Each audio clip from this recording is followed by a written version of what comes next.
ಇಂದಿನಲ್ಲಿ ಕಡೆಯಾಯ್ತಲ ವಿಮಲೇಂದು ವಂಶಕ್ಕೆ, ಇಂದಿನಲ್ಲಿ ಕಡೆಯಾಯ್ತಲ ವಿಮಲೇಂದು ವಂಶಕ್ಕೆ, ಕೌರವನ ಛಲ ಸಂದುದೋ ಇನ್ನಹಿರಾವನೀಶರಿಗಾಯಿತು ಪರಿತೋಷ. ಕೊಂದರಾರೋ ಅಗಡಗಡ ಕೊಂದರಾರಗಡಗಡ ಎನ್ನುತ್ತ ಅರವಿಂದ ನಾಭನ ಕೃಪೆಗೆ ಬಾಗಿರ ನಿಂದು ತಾನಾದೆನೆ ಮಹಾದೇವಾ. ಅರವಿಂದ ನಾಭನ ಕೃಪೆಗೆ ಬಾಗಿರ ನಿಲ್ದು ತಾನಾದೆನೆ ಮಹಾದೇವಾ ಎಂದು ಬಿಸು ಸುಯ್ದ.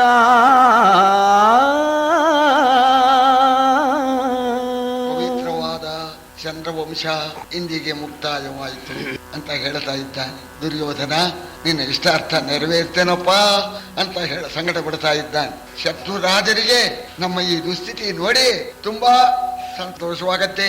ಯಾರು ಕೊಂದರೋ, ಯಾರು ಶತ್ರುಗಳು, ನಾವು ಯಾರಿಗೆ ಏನು ಅಪರಾಧ ಮಾಡಿದ್ವೋ ಅಂತೂ ಭಗವಂತನ ಕೃಪಾ ನಮ್ಮ ಮೇಲೆ ಹೊರಟೋಯ್ತು.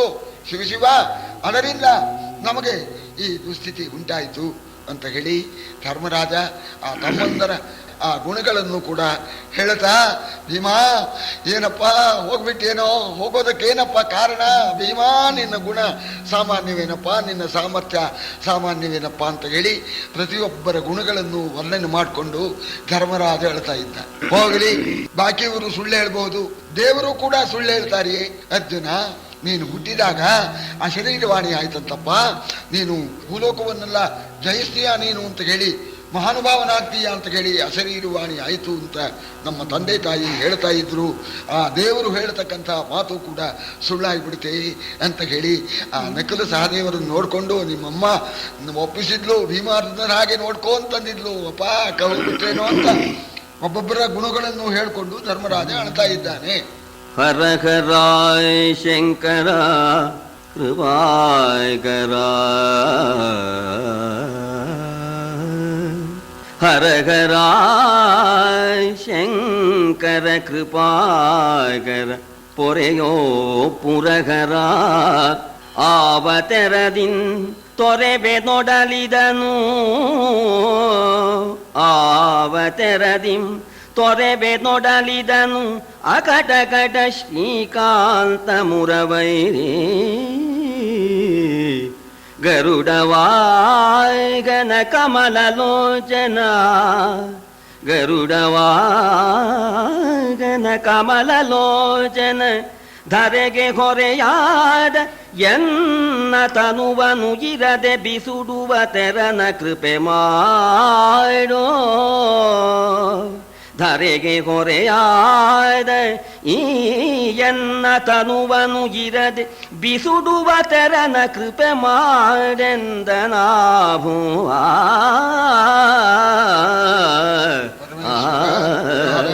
ಶಂಕರ, ಕೃಪೆ ಮಾಡಪ್ಪ, ನನಗೆ ಮರಣ ಉಂಟಾಗೋ ಹಾಗೆ ಮಾಡಪ್ಪ. ಭಗವಂತ ಪರಮೇಶ್ವರ, ತಮ್ಮಂದ್ರನ್ನ ಕಳ್ಕೊಂಡು ನಾನು ಬದುಕಲಾರೆ, ನನಗೆ ಮರಣಕ್ಕೆ ದಾರಿ ತೋರಿಸು. ಗರುಡ ವಾಹನ, ಕಮಲಲೋಚನ, ಈಗ ನಾನು ಇರುವುದು ಭೂಮಿಗೆ ಭಾರ, ನನ್ನನ್ನು ಯಾವುದಾದ್ರೂ ರೀತಿಯಿಂದ ಮರಣಕ್ಕೆ ಗುರಿ ಮಾಡು ಕೃಷ್ಣ ಪರಮಾತ್ಮ ಅಂತ ಹೇಳಿ ದುಃಖ ಪಡ್ತಾ ಇದ್ದಾನೆ. ಧಾರುಣಿಗೆ ಬಲವಂತ ತಮ್ಮದಿರು ಓರಣದಿಮಿಗೆ ನಾನ್ವರಿರುತ್ತಿರೆ, ಭೂರಿ ಮುದದಿಂದ ಅಡವಿಯೇ ಸಾಮ್ರಾಜ್ಯವೆನುತ್ತಿದ್ದೆ. ಧಾರುಣಿಗೆ ಬಲವಂತ ತಮ್ಮದಿರೋರಣದಿಮಿಗೆ ನಾನ್ವರಿರುತ್ತಿರೆ, ಭೂರಿ ಮುದದಿಂದ ಅಡವಿಯೇ ಸಾಮ್ರಾಜ್ಯವೆನುತ್ತಿದ್ದೆ. ಆರಿಗೊರಲುವೆನು ಯಾರ ಸಾರುವೆನು, ಆರಿಗೊರಲುವೆನು ಯಾರ ಸಾರುವೆನು, ಆರು ತನ್ನನು ಸಲಹುವರು ಕಾಂತಾರದೊಳಗೆ ಆನೊಬ್ಬನಾದೆನೆ ಶಿವ ಶಿವ ಎಂದ.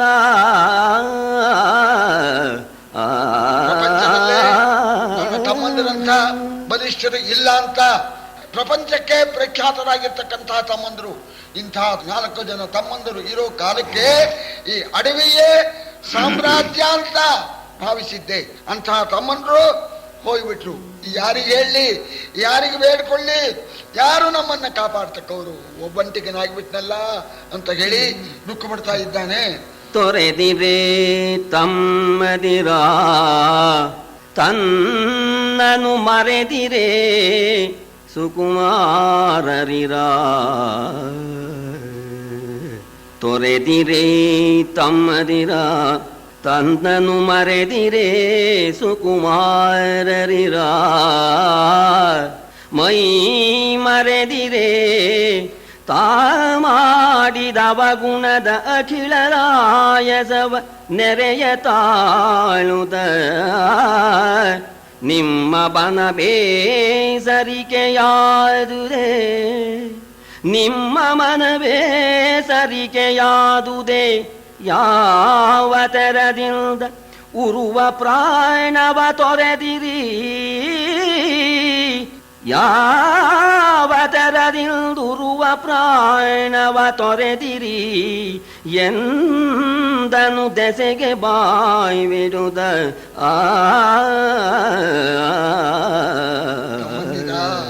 ಒಬ್ಬನ್ನ ಕಾಡ್ಪಾಲ್ ಮಾಡಿಬಿಟ್ಬಿಟ್ರಲ್ಲೋ, ನಮ್ಮನ್ನು ತೊರೆದ್ಬಿಟ್ಟು ಹೋಗ್ಬಿಟ್ರಲ್ಲಪ್ಪ.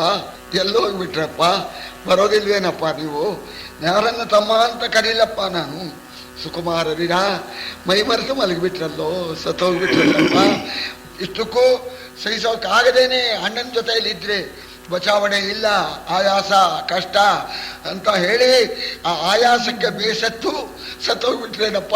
ನನ್ನ ಕೈ ಬಿಟ್ಬಿಟ್ಟು ಹೇಳಿಪ್ಪ, ಯಾವ ರೀತಿ ಶ್ರೇಷ್ಠವಾದ ಪ್ರಾಣವನ್ನು ಕಳ್ಕೊಂಡ್ರಿ, ಎಲ್ಲಕ್ಕಿಂತ ಹೆಚ್ಚು ಪ್ರಾಣ. ಅಂತಹ ಪ್ರಾಣನು ಈ ಕಾಡಿನ ಆಯಾಸವನ್ನ ಸಹಿಸಲಾರದೆ ತೊರೆದು ಬಿಟ್ರ. ಹೇಳಿಪ್ಪ, ಯಾವ ರೀತಿ ಸತ್ರಿ ಹೇಳಿ, ನಾನು ಆ ರೀತಿ ಸಾಯ್ತೇನಪ್ಪ, ನಿಮ್ಮನ್ನು ಬಿಟ್ಟು ನಾನು ಬದುಕಿರ್ಲಾರೆ ಅಂತ ಹೇಳಿ ಧರ್ಮರಾಜ ದುಃಖ ಪಡ್ತಾ ಎಂದು ದೆಸೆ ದೆಸೆಗಳಿಗೆ ಬಾಯಿ ಬಿಡುತ್ತ ಅಂದು ನಾನಾ ತೆರದಿ ನಿಜ ಗುಣ ವೃಂದವನು ಕಲುಬಿದನು ತಮ್ಮದಿರಿರವನೀಕ್ಷಿಸುದ.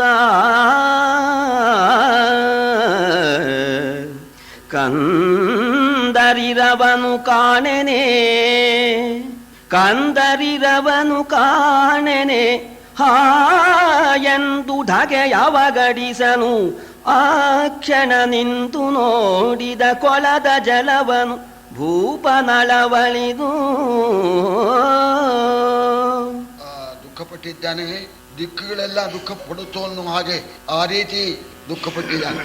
ಪ್ರತಿಯೊಬ್ಬರ ಗುಣಗಳನ್ನು ವರ್ಣನೆ ಮಾಡಿಕೊಂಡು ದುಃಖ ಪಡ್ತಾ ಇದ್ದಾನೆ. ಕೈ ಬಿಟ್ಟು ಹೋಗಿಬಿಟ್ರೇನಪ್ಪ, ನನಗೇನಪ್ಪ ಗತಿ ಅಂತ ಹೇಳಿ ಯೋಚನೆ ಮಾಡ್ತಾ ಇದ್ದಾನೆ. ತಮ್ಮಂದಿರ ಸ್ಥಿತಿ ನೋಡ್ತಾ ಇದ್ದಾನೆ. ಇನ್ನು ನಾನು ಬದುಕಿರೋದಿಲ್ಲ, ಯಾತಕ್ಕೆ ಬದುಕಿರಬೇಕು, ಇಂಥ ತಮ್ಮಂದಿರನ್ನ ಕಳ್ಕೊಂಡು ನಾನೂ ಕೂಡ ಪ್ರಾಣ ಕಳ್ಕೊಂಡ್ಬಿಡ್ತೇನೆ ಅಂತ ಹೇಳಿ ಯೋಚನೆ ಮಾಡ್ತಾ, ಜೊತೆಯಲ್ಲಿ ಬಾಯಾರಿಕೆ ಆಯಾಸವೂ ಆಗಿದೆ. ಆ ಕೊಳದ ನೀರನ್ನ ನೋಡಿದ್ದಾನೆ ಧರ್ಮರಾಜ. ಹೋಗಲಿನ್ನು ಈ ನೀರು ಗುಡಿದು ಇವರಾಗು ಹೋಗರಸುವೆನೆನುತ ದಗೆತಾಗಿದವನಿಪನು ಇಳಿದು ಹೊಕ್ಕನು ವಿಷ ಸರೋವರವಾ. ವಾಗಿ ಮೊಗೆದನು ಜಲವನು, ವಾಗಿ ಮೊಗೆದನು ಜಲವನು ಅಭ್ರದೊಳಾಗಲಾದು ದುರಭಸವು. ಎಲೆ ಸಕಲಾಗಮಜ್ಞ ಮಹಿಷ ಕೇಳು, ಎಲೆ ಸಕಲಾಗಮಜ್ಞ ಮಹಿಷ ಕೇಳು ಎಂದುದು ನಭೋ ನಿನದ. ಬಾಯಾರಿಕೆ ಜಾಸ್ತಿ ಆಗಿದೆ. ನೀರು ಕುಡಿದು ಬಿಟ್ಟು ಇವರ ಸ್ಥಿತಿ ಯಾಕೆ ಹೀಗಾಯ್ತು ಅಂತ ವಿಮರ್ಶೆ ಮಾಡ್ತೇನೆ ಅಂತ ಕೈಕಾಲು ತೊಳ್ಕೊಂಡು ಕೊಳಕ್ಕೆ ಇಳಿದಿದ್ದಾನೆ. ನೀರು ಕುಡಿಬೇಕು ಅಂತ ಮೊಗಸೆಯಲ್ಲಿ ಆ ವಿಶೋಧಕವನ್ನ ಬಗ್ಗಿ ತೆಗೆದುಕೊಂಡ. ಆಗ ಅಶರೀರವಾಣಿ ಆಗ್ತಾ ಇದೆ ಆಕಾಶದಲ್ಲಿ. ಸಕಲ ವೇದ ಶಾಸ್ತ್ರಗಳನ್ನ ತಿಳಿದಿರ್ತಕ್ಕಂಥ ಮಹಾರಾಜ ನನ್ನ ಮಾತನ್ನ ಕೇಳು ಅಂತ ಅಶರೀರವಾಣಿ ಆಯಿತು. ಅನುಜರ ವಿವೇಕಿಗಳು ಅರಸ ನಿನ್ನನುಜರ ವಿವೇಕಿಗಳು ಪರಿಣತ ಜನದಲಧಿಕನು ನೀ ನಿಧಾನಿಸಿ ನನಗೆ ಮಾರುತ್ತರವನಿತ್ತು ನಿರಂತರಾಯದಲ್ಲಿ ತನುವಿಗಾಪ್ಯಾಯನವ ಮಾಡುವುದೆನನು ಕೇಳಿದು ಧಗೆಯ ಸೈರಿಸಿ ಘನಪಥದ ನುಡಿಯಾರದೆಂದು ಅವನೀಶನಾಲಿಸಿದ. ವಿಮರ್ಶೆ ಇಲ್ಲದೆ ಇರ್ತಕ್ಕವರು ಅವಿವೇಕಿಗಳು. ನೀನು ಪಂಡಿತರಲ್ಲಿ ಶ್ರೇಷ್ಠ, ಮಹಾ ತಿಳುವಳಿಕೆ ಉಳ್ಳವನು. ಈ ಸರೋವರ ನನ್ನ ಅಧಿಕಾರಕ್ಕೆ ಒಳಪಟ್ಟಿದ್ದು, ನನ್ನ ಪ್ರಶ್ನೆಗೆ ಉತ್ತರವನ್ನು ಕೊಟ್ಟು ಆಮೇಲೆ ನೀನು ಧಾರಾಳವಾಗಿ ನೀರನ್ನ ನೀನು ಕುಡಿಬಹುದು. ನನ್ನ ಪ್ರಶ್ನೆಗೆ ಉತ್ತರ ಕೊಡದೆ ಕುಡಿಕೂಡ್ದು, ಈ ಸರೋವರ ನಂದು ಎಂಬತಕ್ಕಂಥ ಆ ವಾಣಿಯನ್ನ ಕೇಳಿದವನು ಆ ಕೂಡ್ಲೇನೆ ಬಿಸುಟನುದಕವನು ಆ ನುಡಿಯನಾಲಿಸಿದನು. ಆರೈ ನೀನು ನಿನಗಾಗಸದಲಿರವೇನು, ಅಸುರನೋ ಕಿಂದರನೋ ನಿರ್ಜರನೋ ನೀನಾರು ಉಸುರು ಎನಲು ತಾಯಕ್ಷನು ಈ ಸಾರಸವು ನನ್ನದು. ತಾಯಕ್ಷನು ಈ ಸಾರಸವು ನನ್ನದು, ನಿನ್ನ ತಮ್ಮದಿರಸುವ ನೆಲೆದವ ನಾನು ಕೇಳೈ ಧರ್ಮಸುದಯಂದ. ಬಹಳ ಢಗೆ ಆಗಿದೆ, ಆದರೂ ಕೂಡ ಸಹಿಸಿಕೊಂಡಂತೆ ಮಹಾನುಭಾವ. ಅವನು ಕೊಳ ಅಂತಂದ ಮೇಲೆ, ಅವನು ಕುಡಿ ಕೂಡುದು ಅಂತಂದ ಮೇಲೆ ಪ್ರಾಣ ಹೋದ್ರೂ ಚಿಂತಿಲ್ಲ. ಆ ನೀರನ್ನ ಕುಡಿ ಕೂಡುದು ಅಂತ ಢಗೆಯನ್ನ ಸಹಿಸಿಕೊಂಡು ಬೊಸೆಯಲ್ಲಿ ಹಿಡಿದಿರ್ತಕ್ಕಂಥ ನೀರನ್ನ ಹಾಗೇನೆ ಚೆಲ್ಲಬಿಟ್ಟಂತೆ ಅವಾಗ ಕೇಳ್ತಾ ಇದ್ದಾನೆ. ಮಹಾನುಭಾವ, ಅಂತರಿಕ್ಷದಲ್ಲಿ ಈ ಮಾತನ್ನ ಹೇಳ್ತಕ್ಕಂಥವನ್ ನೀನು ಯಾರು? ನೀನೇನು ಗಂಧರ್ವನೇ? ನೀನೇನು ಕಿನ್ನರನೇ? ನೀನೇನು ದೇವತೆಯೇ? ಯಾಕ ಆಕಾಶದಲ್ಲಿದ್ದೀಯ? ಈ ವಿಚಾರವನ್ನ ಹೇಳು, ನೀನು ಯಾರು ಅಂತ ಹೇಳಿ ಕೇಳೋಣ. ಅಶರೀರ ವಾಣಿ, ನಾನೊಬ್ಬ ಯಕ್ಷ ನೋಡು ಅಂತ ಹೇಳಿ ಆಗ ಯಕ್ಷ ತೋರಿಸ್ಕೊಂಡ ತನ್ನ ರೂಪಾನ. ಆ ಕಡೆ ದಡದಲ್ಲಿ ಈ ಕಡೆ ದಡದಲ್ಲಿ ಧರ್ಮರಾಜ ಇದ್ದಾನೆ, ನಾನು ಯಕ್ಷ ನೋಡು ಅಂತ ಹೇಳಿ ಆ ದಡದಲ್ಲಿ ತನ್ನ ರೂಪವನ್ನ ಧರ್ಮರಾಜನಿಗೆ ತೋರಿಸಿಬಿಟ್ಟು, ನಿನ್ನ ತಮ್ಮಂದರ ಪ್ರಾಣಗಳನ್ನೆಲ್ಲ ಹರಣ ಮಾಡಿದವನ್ನ ಹೇಗೆ ಸತ್ರು ಅಂತ ಯೋಚನೆ ಮಾಡ್ತಾ ಇದೀಯಲ್ಲ ಅಂತ ಅನ್ನೋಣ. ಯಾಕಪ್ಪ ನಮ್ಮ ತಮ್ಮಂದ್ರ ಪ್ರಾಣ ಕಳೆದೆ ನೀನು ಅಂತ ಕೇಳಿದ ಧರ್ಮರಾಜ. ಯಾಕಪ್ಪ ನಮ್ಮ ತಮ್ಮಂದ್ರ ಏನ್ ಅನ್ಯಾಯ ಮಾಡಿದ್ರಪ್ಪ? ಬಾಲಕರು ನೀವು ಎನ್ನ ಮಾತನು ಕೇಳಿ ಉದಕವ ಕುಡಿಬುದೆನೆ, ಭೂಪಾಲ ನಿನ್ನವರೆನ್ನ ಮಾತನು ಕೇಳಿ ಮನ್ನಿಸದೆ, ಮೇಲುಗಾಣದೆ ನೀರ ಕುಡಿದು ವಿತಾಳಿಸಿದರು. ಮೇಲುಗಾಣದೆ ನೀರು ಕುಡಿದು ವಿತಾಳಿಸಿದರು. ಇಂದೆಂದ ಮಾತನು ಕೇಳಿ ನೀನುತ್ತರವ ರಚಿಸೂಯನೆ ನೃಪತಿ ಕೇಳೆಂದ. ಕೂಡ ನೀನು ಯಾವ ರೀತಿ ನೀರು ಕುಡಿಯೋದಕ್ಕೆ ಬಂದ್ಯೋ ಹಾಗೆ ನೀರು ಕುಡಿಬೇಕು ಅಂತ ನಿಮ್ಮ ತಮ್ಮಂದ್ರು ಪ್ರಯತ್ನ ಪಟ್ರು. ಆಗ ನಾನು ಅವರಿಗೆ ಮಾತಾತ ಸಾಹಸಂ ಕಾರ್ಷೀಹಿ ಮಮ ಪೂರ್ವ ಪರಿಗ್ರಹ ಪ್ರಶ್ನಾನುಕ್ತ ಯಥಾ ಕಾಮಂ ಪಿಬಸ್ವಚ ಹರಸ್ವಚ. ಈ ಕೊಡ ನನ್ನ ಅಧಿಕಾರಕ್ಕೆ ಒಳಪಟ್ಟಿದ್ದು, ನನ್ನ ಪ್ರಶ್ನೆಗೆ ಉತ್ತರ ಕೊಟ್ಟು ನೀರು ಕುಡಿಯಿರಿ ಅಂತ ಪ್ರತಿಯೊಬ್ಬರಿಗೂ ಹೇಳಿದೆ. ಆದರೆ ನಾನು ಹೇಳಿದ ಮಾತಿಗೆ ಬೆಲೆ ಕೊಡಲಿಲ್ಲ ಅವರು. ನನ್ನ ಮಾತನ್ನು ಮೀರಿದ್ರಿಂದ ಅವರ ಪ್ರಾಣಗಳನ್ನ ನಾನು ಹರಣ ಮಾಡಿದ್ದೇನೆ. ನೀನು ಈಗ ಉದುಕವನ್ನ ಬಿಸಿಟು ಬಿಟ್ಟಿದ್ದೀಯ, ನನ್ನ ಪ್ರಶ್ನೆಗೆ ಉತ್ತರ ಕೊಡು, ಆಮೇಲೆ ಬೇಕಾದಾಗೆ ನೀನು ನೀರು ಕುಡಿಬಹುದು ಅಂತ ನೋಡ. ಹೇಳಪ್ಪ, ನನ್ನ ಯೋಗ್ಯತಾನುಸಾರವಾಗಿ ನಾನು ಉತ್ತರ ಕೊಡ್ತೇನೆ, ಪ್ರಶ್ನೆಯನ್ನ ಕೇಳು ಅಂತ ಹೇಳಿ ಧರ್ಮರಾಜ ಹೇಳ್ತಾ ಇದ್ದಾನೆ. ಈ ಕಡೆ ದಡದಲ್ಲಿ ಆ ಕಡೆ ದಡದಲ್ಲಿ ಯಕ್ಷ ಪ್ರಶ್ನೆ ಕೇಳ್ತಾನೆ. ವ್ಯಾಸ ಭಾರತದಲ್ಲಿ 125 ಪ್ರಶ್ನೆಗಳಿವೆ.